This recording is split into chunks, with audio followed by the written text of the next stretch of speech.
নমস্কার, আমার গল্প পাঠ আসরে আপনাকে স্বাগত জানাচ্ছি। পড়ে শোনাচ্ছি প্রথম আলো উপন্যাসের প্রথম খণ্ডের 14তম পর্ব। এখন ভরতের সব সময় খিদে পায়। পেটের মধ্যে একটা অনির্বাণ উনুন জ্বলছে, তার দাহ্য চাই। এমনকি মাঝরাত্রেও ঘুম ভেঙে গিয়ে তার মনটা খাই খাই করে। কিন্তু কে তাকে সর্বক্ষণ খাবার জোগাবে? ত্রিপুরা রাজবাড়িতে যদিও সে ছিল ফেলনা ছেলে, কিন্তু ক্যাওটরাম নামে এক বৃদ্ধ পাচক তাকে নেক নজরে দেখত। রাজবাড়ির রন্ধনশালায় ভোর থেকে মধ্যরাত পর্যন্ত কিছু না কিছু রাঁধাবাড়া চলতই। কয়েক ঘণ্টা রানী ও 1 রাজকুমার রাজকুমারীদের মধ্যে কে কখন কি চেয়ে পাঠাবে তার ঠিক ছিল না। ক্যাওটরাম প্রায় জোর করে তাকে এটা সেটা খেতে দিত। তখন কিন্তু এমন খিদেও ছিল না ভরতের। ভবানীপুরের এই সিংহবাড়িতেও আত্মীয় আশ্রিত মিলে লোক সংখ্যা প্রায় 25 জন। একতলা রান্নাঘরে 3টি বড় উনুন। ওপর মহলের কেউ এখানে আসেন না। প্রধান রাঁধুনি নিত্যানন্দ প্রতিদিন সকালে বড় তরফ আর মেজ তরফের গিন্নিদের কাছ থেকে কি কি পদ রান্না হবে তার নির্দেশ নিয়ে আসে। যৌথ পরিবার হলেও 2 তরফের কর্তাগিনীরা একসঙ্গে বসে আহার গ্রহণ করেন না। এজমালি রান্নাঘর থেকে তাদের মহলে অন্ন ব্যঞ্জন যায়। তারপর তারা নিজেদের রুচি মতন ঘি, মাখন, মন্ডা, মিঠাই যোগ করে নেন। দাসদাসী ও আশ্রিতদের সারা বছর একই খাদ্য, মোটা চালের ভাত আর ডাল, তার সঙ্গে একটা কিছু তরকারি। কখনো সখনো তার মধ্যে ছিটে ফোঁটা মাছ বা কাঁটা মুড়ো মেশানো থাকে। তবে তারা বৈচিত্র্যের অভাবটা পূরণ করে নেয় পরিমাণে। প্রায় সকলেই 8 সের চালের ভাত খায়, কারুর কারুর 1 সেরও লাগে। চালের পরিমাণ বিষয়ে বাড়ির কর্তাদের কোনো বিধিনিষেধ নেই। 2 মণি বস্তার কয়েক বস্তা চাল আসে প্রতি মাসের গোড়ায়। ভরত অবশ্য একেবারে অনেকখানি গান্ডে পিণ্ডে খেয়ে জাবর কাটতে পারে না সারাদিন। সকালবেলা উঠেই ভরত দৌড়ে গিয়ে রান্নাঘরের সামনের দাওয়ায় উবু হয়ে বসে থাকে, ঠিক যেন মনে হয় একটা ল্যাজ গোটানো বিড়াল। ইজের পড়া, খালি গা, হাড় পাঁজরা বার করা বুক, মাথার চুল কদম ফুলের মতন। তার পাগলামির ভাবটা অনেকটা কমে গেছে। পুরনো কথা বেশ মনে পড়ে। উড়ুর ক্ষতটাও শুকিয়ে গেছে প্রায়, ছোটাছুটি করতে অসুবিধে নেই। এখন তার রোগ একটাই, অনবরত খিদে। শরীরের প্রতিটি রন্ধ্রে রন্ধ্রে খিদে। নিত্যানন্দের সঙ্গে ক্যাওটরামের কোনো তুলনাই হয় না। ক্যাওটরাম প্রায় বৃদ্ধ, গায়ের রং পোড়া হাঁড়ির মতন, একটা চোখ অস্বচ্ছ, কিন্তু তার মুখের রেখাগুলি নরম। ক্যাওটরাম আসামের লোক, সেই জন্যই বোধহয় ভরতের প্রতি তার পক্ষপাতিত্ব ছিল। নিত্যানন্দ মাঝবয়সী, বেঁটে ও চ্যাপ্টা ধরনের শরীর, মাথায় টাক, রং বেশ ফর্সা। তার বাড়ি বালেশ্বর জেলায়। রান্নার কাজে না লেগে সে যাত্রার দলে যোগ দিলে আরও বেশি পয়সা উপার্জন করতে পারত বোধ হয়। সে যখন তখন মুখের অভিব্যক্তি বদল করতে পারে। বাবুদের কারোর সামনে সে একেবারে বিনয়ের অবতার, হাত জোর করে থাকে, মুখে একটা তেলতেলে মাখো ভাব, নিমিলিত চক্ষু। আবার বাবুরা চলে গেলেই সে মুহূর্তের মধ্যে ভঙ্গি বদলায়, চোখ জ্বলে ওঠে। তার 3 জন সহকারীর প্রতি তর্জন গর্জন করে, চড়চাপড়ও মারে। যখন তখন কোনো সহকারীর কাঁধে তার একটা গোদা পা তুলে দিয়ে সালো, হারামজাদো বলে ডাকা তার বিশেষ বিলাসিতা। ভরতকে সে ধর্তব্যের মধ্যেই আনে না। এ বাড়িতে কার কীরকম খাতির তা সে তীক্ষ্ণ নজরে বুঝে নেয়। প্রথম প্রথম শশীভূষণ যখন কোথা থেকে একটা ক্যাংলা চেহারার পাগলকে এনে আদিক্ষেতা করতেন, তখন মনে হয়েছিল এই ছেলেটা বাবুদের মহলেরই একজন হিসেবে গণ্য হবে। কিন্তু এখন ভরতকে কেউ পাত্তা দেয় না। সে সারাদিনে কখন কি খায় তা নিয়ে কেউ খোঁজ খবরও করে না। শশীভূষণ অনেকটা সুস্থ হলেও পুরোপুরি স্বাভাবিক জীবনে ফিরে আসেননি। 2 দিন অন্তর ফিটান গাড়ি করে ডাক্তার মহেন্দ্রলাল সরকারের কাছে যান। বাকি সময় শুয়েই থাকেন। 2-4 জন পরিচিত ব্যক্তি তার সঙ্গে দেখা করতে আসে। ভরতের কথা যেন তিনি ভুলেই গেছেন। নিত্যানন্দের 3 সহকারীর মধ্যে একেবারে ছোটটির বয়স 20-21। তার নাম হেলা। হয়তো অন্য কোনো নামও তার আছে, কিন্তু সেটা কখনো শোনা যায়নি। হেলা বলেই সবাই তাকে ডাকে। ভরত এই হেলার কাছ থেকে সহানুভূতি আদায়ের চেষ্টা করে। তার চোখের দিকে তাকিয়ে থাকে। সে যেদিকেই যায় তাকে অনুসরণ করে দৃষ্টি দিয়ে। হেলার উপর দিনের প্রথম দায়িত্ব সব উনুনের ছাই বার করা। পাথুরে কয়লা জিনিসটা নতুন, সকলে এখনো অভ্যস্ত হয়নি। এরা সুঁদুরি কাঠের জালে রান্না করে। ছাই উঠতে থাকে, ভরতের চোখে মুখে লাগে, তবু সে সরে যায় না। খিদের জ্বালায় সে দাঁতে দাঁত চেপে থাকে। মনটাকে ফেরাবার জন্য সে তার অধীত বিদ্যা স্মরণ করে। টুইঙ্কল টুইঙ্কল লিটল স্টার, আ স্লাই ফক্স মেট আ হেন, অস্থি গোদাবরী তীরে বিশাল শালমলি তরু, পৃথিবীর কর্মক্ষেত্রে জুঝিব দিন রাত, কালের প্রস্তরপটে লিখিব অক্ষয় নিজ নাম, অলস নিদ্রায় পরি করিব না এ শরীর পাত, মানুষ জন্মেছি যবে। নিত্যানন্দ আর তার সহকারীরা কল্পনাই করতে পারবে না ভিখারিরও অধম হয়ে যে লোভী কিশোরটি বসে আছে সে এত শক্ত শক্ত লেখাপড়ার কথা জানে। একসময় নিত্যানন্দ ওপরে গেলে হেলা অন্যদের বলে, এ ভিলাইহাটারে এবার বিদায় করি, চক্ষু দিয়ে আমাকে যে গিলে খাচ্ছে গো। একটা ফুটো শানকিতে কয়েকখানা বাসি রুটি আর কুমড়োর ছক্কা দেওয়া হলো তাকে।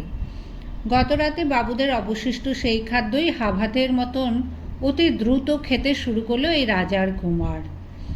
তারপর উঠোনের কুয়োতলায় গিয়ে নিজেই কলসিতে জল তুলে পেট ভরিয়ে নিল অনেকখানি। জলে টইটুম্বুর পেটে রুটিগুলো ফুলতে থাকে। এবারে যে কোনো জায়গাতেই গতিবিধির ব্যাপারে ভরতের ওপরে কোনো নিষেধ নেই। কর্তাদের কেউ তাকে কখনো ডেকে একটা ভালো কথাও বলে না, খারাপ কথাও বলে না। ভেতর মহলের দিকে পারতপক্ষে যায় না ভরত। ত্রিপুরা রাজবাড়ির অন্দরমহলে মহারানী ভানুমতির এত্তেলায় সে একবারই মাত্র প্রবেশ করেছিল। নারী জাতি সম্পর্কে তার মনে একটা ভীতি বদ্ধমূল হয়ে গেছে। কোনো রমণীর চোখের দিকে সে সরাসরি তাকাতে পারে না। যখন তখন মনোমোহিনীর কৌতুক মাখা চক্ষু দুটির কথা মনে পড়লেই তার ত্রাস হয়, তার বুক কাঁপে। নিজের বুকে হাত বুলোতে বুলোতে তার এখনও মাঝে মাঝে সন্দেহ হয় সে কি সত্যিই বেঁচে আছে। জঙ্গলের মধ্যে মাটি খুঁড়ে তাকে বুক পর্যন্ত পুঁতে রাখা হয়েছিল। দিনের পর দিন সে কিছু খায়নি, সে কোনো মানুষজন দেখেনি, তবু কে তাকে রক্ষা করল? শুধু 2-3টি আদিবাসী শিশু। তারা কি স্বর্গ থেকে নেমে এসেছিল, না নরকের প্রাণী? তারা তাকে ইট মারছিল। ভরতের বাধা দেওয়ার কোনো উপায় ছিল না। সে জ্ঞান হারিয়ে ফেলে। তারপর আর তার কিছুই মনে নেই। সেই অবস্থা থেকে কে শেষ পর্যন্ত উদ্ধার করেছিল তাকে? তার নিজের তো সামর্থ্য ছিল না, কার দায় পড়েছিল? তবে কি ভগবানই বাঁচিয়েছেন তাকে? ছোটবেলা থেকে সে শুনে এসেছে, যার কেউ নেই তার ভগবান আছে। ভগবান, ভগবান। খুব খিদে পেলে সে ভগবানকে ডাকে। দিনের বেশিরভাগ সময় সে বাগানে ঘুরে বেড়ায়। সকালবেলা কয়েকখানা রুটি খাবার কিছুক্ষণ পরেই আবার তার পেট জ্বলতে থাকে। কিন্তু দুপুরে ভাত খাওয়ার আগে তো তাকে আর কেউ কিছু খেতে দেবে না। কিন্তু খিদের চোটে ভরত অবশ হয়ে যায়, চোখ ঝাপসা হয়ে আসে। বাগানে ঘাসের ওপর লুটিয়ে পড়ে। এ বাগানে ফলবান বৃক্ষ বেশি নেই। আছে কয়েকটা বেল গাছ, কলা গাছ আর নারকেল গাছ।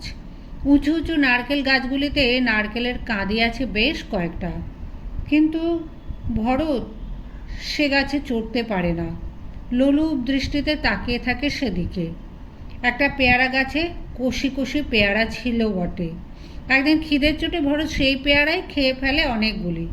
তারপর তার পেট ছেড়ে দেয়, প্রায় মুমূর্ষু অবস্থা হয়েছিল। তারপরেও ভরত সেই পেয়ারা খেয়েছিল। এখন আর সে গাছে একটাও নেই। সকালের দিকে ফুলের বাগানে ভরত মাঝে মাঝে একটি কিশোরী মেয়েকে ফুল তুলতে দেখতে পায়। সঙ্গে সঙ্গে ভরত লুকিয়ে পড়ে আড়ালে। এ পর্যন্ত সে ওই মেয়েটির সঙ্গে একটি কথাও বলেনি। বাড়ির দেউড়ির একপাশে দারোয়ানের ঘর, তার নাম নটবর। প্রায় সারাদিনই নটবর শুয়ে থাকে একটা খাটিয়ায়। তার আসল কাজ সন্ধ্যের পর। তখন সে একটা বন্দুক কাঁধে নিয়ে পায়চারি করে আর মাঝে মাঝে চেঁচিয়ে ওঠে, জয় সিয়ারাম। গভীর রাতে সে কিছুক্ষণ অন্তর অন্তর ওই হুঙ্কার দিয়ে তার জেগে থাকার কথা মালিকদের জানান দেয়। নটবরের রান্নাবান্নার কোনো বালাই নেই। সে দুবেলায় ছাতু আর লঙ্কা খায়, আর সে ভালোবাসে কলা। ভরত ওই নটবরের খাওয়ার সময় বেশ কয়েকবার কাছাকাছি ঘুরঘুর করেছে, কিন্তু দারোয়ানজি একটু প্রসাদও দেয় না। তার চক্ষু লজ্জাও নেই, খাওয়ার সময় নজর লাগার ভয়ও নেই। মাঝে মাঝেই দেউড়ি খোলা থাকলে শিয়াল ঢুকে পড়ে বাগানে। ভবানীপুরে বড় শিয়ালের উৎপাত। সন্ধে হতে না হতেই তাদের হুক্কা হওয়া শুরু হয়ে যায়। এক শিয়াল এদিকে ডাকলে সঙ্গে সঙ্গে ওদিক থেকে জবাব দেয় আর এক শিয়াল। এমনকি দিনের বেলাতেও তারা দৌরাত্ম্য করে। অদ্ভুত সাহস ও বুদ্ধি এই প্রাণীটির।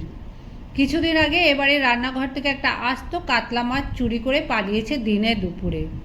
দেউড়ি পেরিয়ে বাড়ির পেছন দিকে ঘুরে কি করে রান্নাঘর পর্যন্ত শিয়ালটা পৌঁছলো সেটাই এক আশ্চর্যের ব্যাপার। বড়কর্তার কাছে নটবর সাংঘাতিক বকুনি খেয়েছিল, তার চাকরি যাবার উপক্রম হয়েছিল, কিন্তু পরদিন রাতেই বন্দুকের গুলিতে একটা শিয়াল মেরে সে তার বীরত্বের প্রমাণ দিয়েছে। খুব ভোরের দিকে এ বাড়ির বাগানে ভরত দু একবার শিয়াল দেখেছে। বাগানের পাঁচিলে নিশ্চয়ই কোথাও ফাঁক ফোঁকার আছে। ভরত অবশ্য শিয়ালকে ভয় পায় না, ত্রিপুরায় অনেক দেখা আছে তার। বরং কুকুর সম্পর্কে তার ভীতি আছে। ইদানিং কারা যেন রাস্তায় কিছু নেড়ি কুত্তা ছেড়ে দিয়েছে।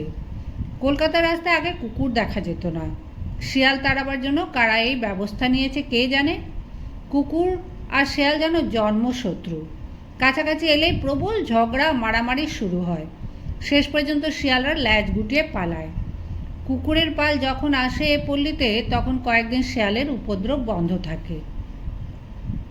ভরত একসময় দেউড়ি পেরিয়ে রাস্তায় পা দেয়। এদিকটা এমনিতেই ফাঁকা, কাছাকাছি বাড়িঘর নেই। মাঝে মাঝে এঁদো পুকুর ও জংলা জায়গা পড়ে আছে। কিছুটা দূরে শাঁখারি পাড়ায় একটি বসতি গড়ে উঠেছে। দুপুরের দিকে এখানকার রাস্তায় মানুষজন প্রায় দেখাই যায় না। কাঁচা রাস্তা, যেখানে সেখানে পগার। নোংরা পচা আবর্জনার গন্ধে গা গুলিয়ে ওঠে। হাজার হাজার মাছি ভনভন করে। কোনো কোনো পগারের ওপর নড়বড়ের সাঁকো। সেখান দিয়ে পালকি বেহারারা যখন পালকি নিয়ে যায় মনে হয় এই বুঝি সব শুদ্ধ ভেঙে পড়ল।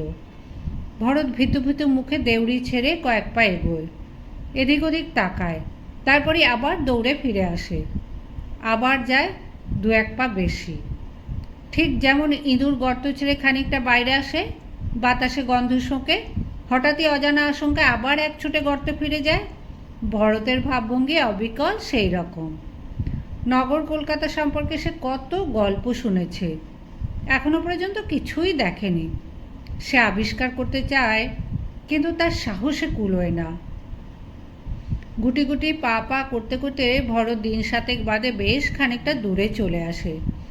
এখানে গোয়ালাদের একটা পল্লী, তার পাশ দিয়ে কালীঘাটের মন্দিরে যাবার একটা রাস্তা। এই পথে লোক চলাচল অবিরাম। তীর্থযাত্রীরা দিনের আলো থাকতে থাকতে মন্দিরে পুজো আচ্চা সেরে বাড়ি ফিরে যেতে চায়।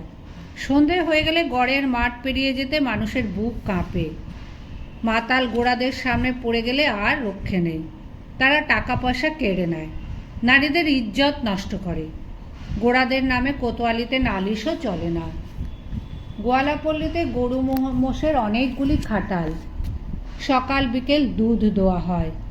ভরত দাঁড়িয়ে দাঁড়িয়ে দেখে, কতদিন সে দুধ খায়নি। এই গোয়ালারা সবাই মুসলমান।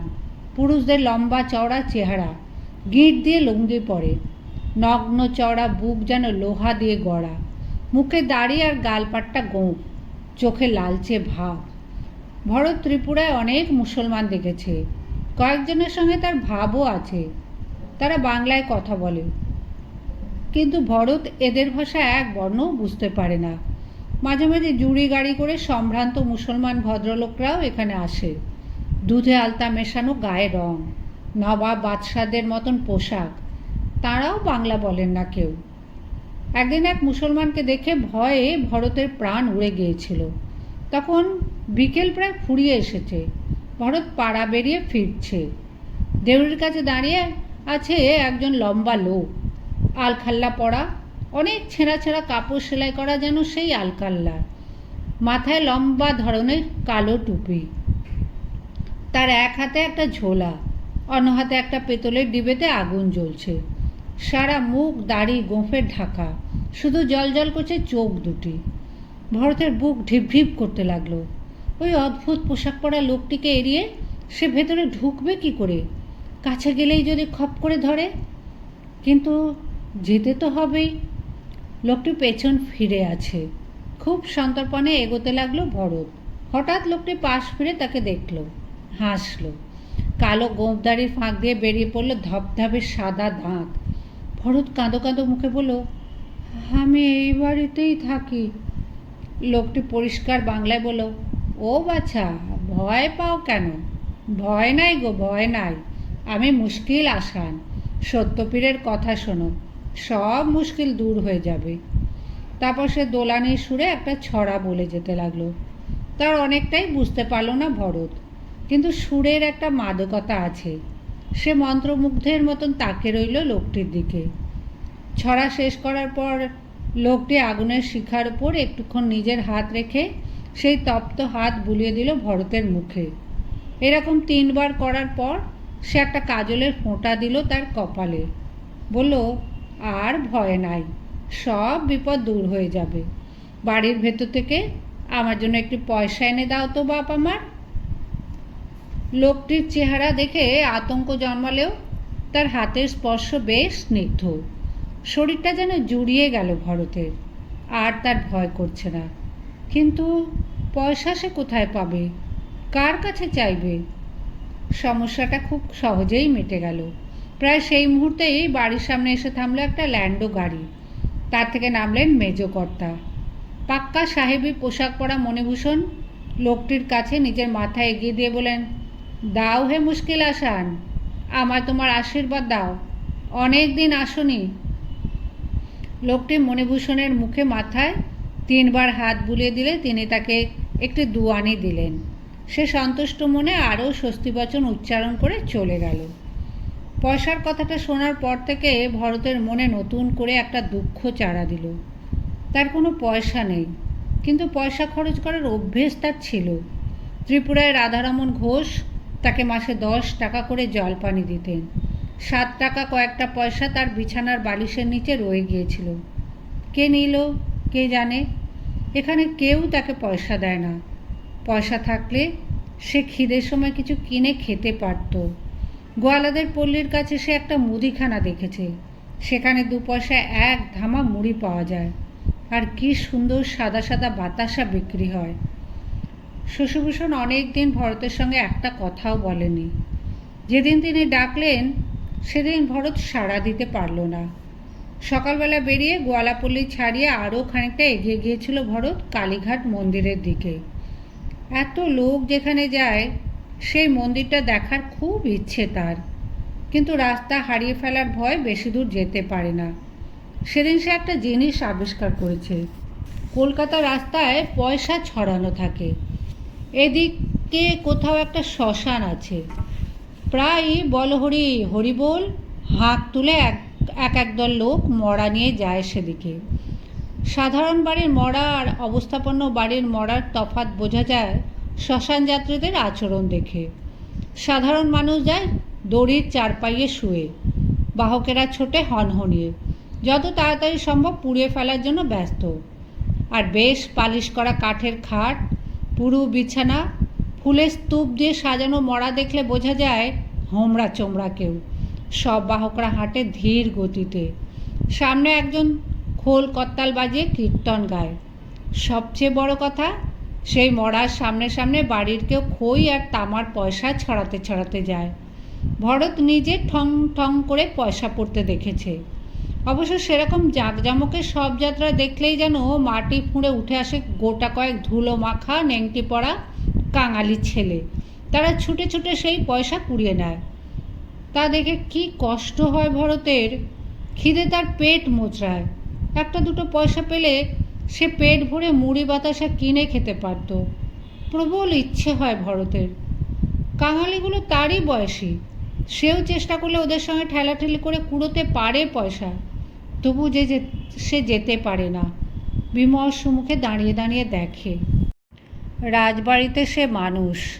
রাজকুমারের সম্মান সে কখনো পায়নি বটে, তবু তো রাজরক্ত আছে তার শরীরে। সে মুখ ফুটে কারুর কাছে কিছু চাইতে পারে না। নটবর দারোয়ান তাকে দেখিয়ে দেখিয়ে একসঙ্গে 4-5টা কলা খায়। ভরতের কত ইচ্ছে করে একটা কলা খেতে, কিন্তু কোনো দিন চাইবে না সে। রান্নাঘরের দাওয়ায় সে বসে থাকে, বসেই থাকে, কিছু চায় না তো কখনো। সে কি করে কাঙালিদের সঙ্গে মিশে পয়সা কুড়োবে? তবু কাঙালিদের তার হিংসা হয়। চোখের সামনে মাটিতে পয়সা পড়তে দেখছে, তবু সে নিতে পারছে না। এই জন্য আরও মনমরা হয়ে সে বাড়ি ফিরে আসে। দেউড়ি দিয়ে ঢুকে দেখল বাগানে বেশ কিছু মানুষের ভিড়। ওখানে আবার কি ব্যাপার? ভরত এগিয়ে গিয়ে দেখতে পেল ফুল বাগানের ধারে শশীভূষণ তেপায়া স্ট্যান্ডের ওপর ক্যামেরা বসিয়েছেন। পাশে তার 3-4 জন বন্ধু। বাড়ির কিছু লোকও উঁকি ঝুঁকি মারছে কাছ থেকে। নটবর দারোয়ান বেশ সেজে গুজে, মাথায় পাগড়ি পরে, কাঁধে বন্দুক নিয়ে ওদিক ওদিক তাকাচ্ছে, যেন তারও ছবি উঠে যাবে। কালো কাপড়ে ক্যামেরা ও নিজের মাথা ঢাকা দিয়ে শশীভূষণ বলতে লাগলেন, একটু ডাইনে সরো, অতটা নয়, থুতনি উঁচু করো, চোখ খোলো, চোখ খোলো, ভালো করে চোখ তুলে চাও। কাকে শশীভূষণ এসব কথা বলছেন তা প্রথমে বুঝতে পারেনি ভরত। আরও কাছে এসে দেখল এই বাগানে প্রায়ই সকালে পুজোর ফুল তুলতে আসে যে মেয়েটা, সে একটা হলুদ শাড়ি পরে দাঁড়িয়ে আছে ফুলের ঝাড়ের পাশে, ঠিক পুতুলের মতন স্থির, একটা হাত উঁচু করা। ছবি তোলা সহজ কর্ম নয়। সেই ভঙ্গিটি পছন্দ হলো না শশীভূষণের। মেয়েটিকে জায়গা বদলাতে হলো। ক্যামেরা সব সরঞ্জাম সমেত সরে এলো। আবার নানা রকম নির্দেশ। তবু শাটার টিপলেন না শশীভূষণ। কালো কাপড় সরিয়ে আকাশের দিকে তাকে বলেন, যা, মেঘ এসে গেল, এই আলোতে হবে না। একজন বন্ধু বলল, পাতলা মেঘ, এখনই সরে গিয়ে রোদ উঠবে। শশীভূষণ বলেন, তাহলে একটু অপেক্ষা করা যাক। ভূমিসুতাকে বলেন, ওইখানে দাঁড়িয়ে থাকো, নড়বে না। বন্ধুটি বলল, এই মেয়েটি দেবদাসী ছিল, নাচতে জানে নিশ্চয়ই।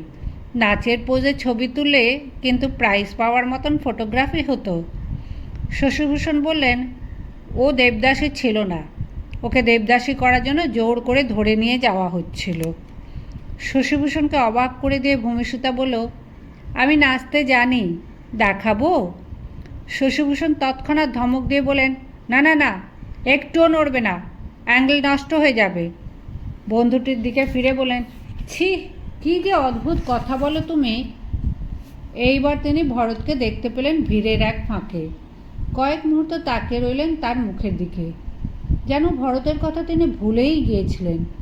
তিনি বললেন, ভরত, তুই ভালো হয়ে গেছিস, এদিকে আয় তো, কাছে আয়। সঙ্গে সঙ্গে দারুণ অভিমানে ভরে গেল ভরতের বুক। এই বাড়িতে একটি মাত্র মানুষ ছাড়া আর কারুকেই সে চেনে না। কেউ কথা বলে না তার সঙ্গে।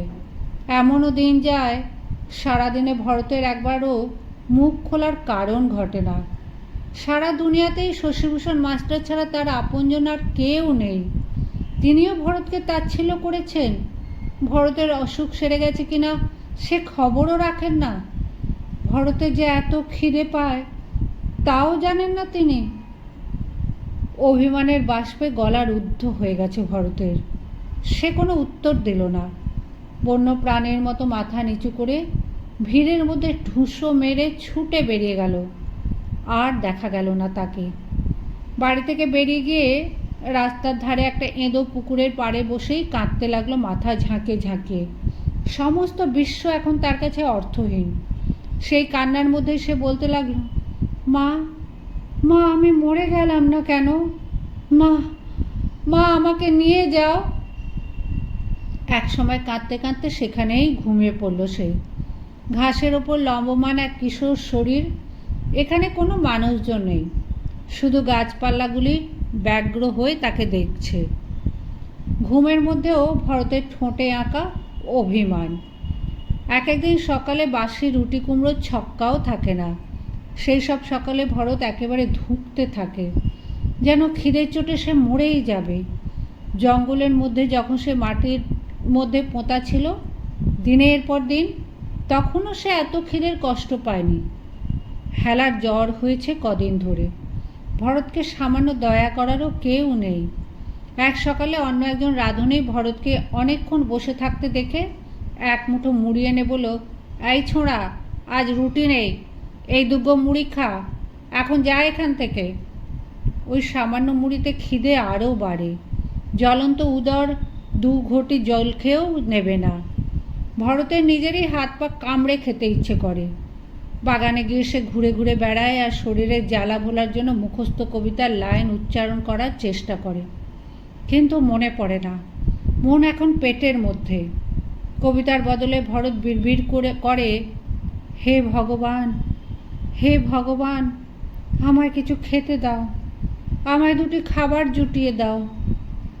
একটা তেঁতুল গাছের ডাল ভেঙে নিয়ে সে পাতা চিবোতে শুরু করলো। গরু ছাগলে ঘাস পাতা খেয়ে বেঁচে থাকে, মানুষ পারে না। তেঁতুল পাতাতে একটু টক টক স্বাদ, মন্দ লাগে না। বেশি খেলে পেট ব্যথা হবে না তো? হয় হোক, তবু ভরত খেয়ে যায়। একসময় সে হঠাৎ একটা আর্তনাদ শুনল। একটি মেয়েলি কণ্ঠ বলে উঠল, ও মা গো, বাবা গো। বেশ খানিকটা দূরে। ভরত কারুকে দেখতে পেল না। আবার ওই রকম শুনে সে খানিকটা এগিয়ে গেল। ভূমিসুতা নামে সেই মেয়েটি এক জায়গায় পাঁচিল ঘেঁষে কাঠ হয়ে দাঁড়িয়ে আছে, মুখ চোখ আতঙ্কে বিবর্ণ। ভরত ঠোঁট উল্টে ভাবল, নে কি, সেদিন ছবি তোলার জন্য আদেখলেপনা করছিল, বলছিল নেচে দেখাবো, আজও নাচুক না। ভূমিসুতা চিৎকার করেই চলেছে। সে রোজ যেখানে ফুল তোলে তার থেকে আজ চলে এসেছে অনেকটা দূরে। বাগানের পাঁচিল এখানে শেষ হয়েছে কোনাকুনিভাবে। মেয়েটির সামনেই কিছু একটা রয়েছে, তাই সে পালাতে পারছে না। ভরত ভাবল সাপ। এ বাগানে সে একদিন একটা সাপ দেখেছে বটে। সাপ হলেই বা ভরত কী করবে? খিদের চোটে তার মাথা ঝিমঝিম করছে। এখন কি সে সাপ মারতে যাবে নাকি? ভরতকে এবার দেখতে পেয়েছে ভূমিসুতা। সে আকুল হয়ে তাকে ডাকছে। ডাকুক। ও মেয়েটা তার কে? ও কি একদিনও নিজের থেকে কথা বলেছে তার সঙ্গে? মেয়েটা ভেতর মহলে থাকে, ভালো ভালো খাবার খায়। ঝোপের মধ্যে একটা আওয়াজ হলো, কোনো বড়সড় প্রাণী। বাঘ নাকি? মেয়েটা অত ভয় পেয়েছে, বাঘের চোখে চোখ পড়লে নাকি চলৎ শক্তি চলে যায়। ত্রিপুরায় কমলদিঘির ধারে 2-একবার বাঘ এসেছিল। হঠাৎ কেমন যেন ভাবান্তর হলো ভরতের। তার ভয় ডর চলে গেল। যদি বাঘ হয় তবে তাকেই খাক, তার জীবনে তো কোনো মূল্য নেই। রোজ রোজ খিদে জ্বালা আর সহ্য হয় না। মাটি থেকে একটা ভাঙা আধলা ইঁট তুলে নিয়ে সে শটান হেঁটে গেল মেয়েটির দিকে। ভূমিসুতা ভরতের দিকে চেয়ে থরথর করে কাঁপছে। অসীম সাহসের মতো ভরত ঝোপটার একেবারে কাছে গিয়ে উঁকি মারল। বাঘ নয়, লতা পাতার আড়ালে রয়েছে একটা শিয়াল। শিয়াল দিনের বেলা ডাকে না। কোনো মতলবে শিয়ালটা এখানে লুকিয়েছিল। মানুষ দেখে সে নিজেই ভয় পেয়েছে, সামনে দিয়ে পালাতে পারছে না। আশাওড়ার ঝোপটা খানিকটা টেনে ফাঁক করে ভরত বলল, যা যা। শিয়ালটা এবার হুড়মুড়িয়ে বেরিয়ে এসে ল্যাজ গুটিয়ে চোঁ চোঁ দৌড় লাগালো। ইটটা ফেলে দিয়ে হাতের ধুলো ঝেড়ে আবার উল্টো দিকে হাঁটতে লাগলো ভরত। ভূমিসুতার সঙ্গে সে একটিও কথা বলল না, তার দিকে একবার ফিরেও তাকালো না।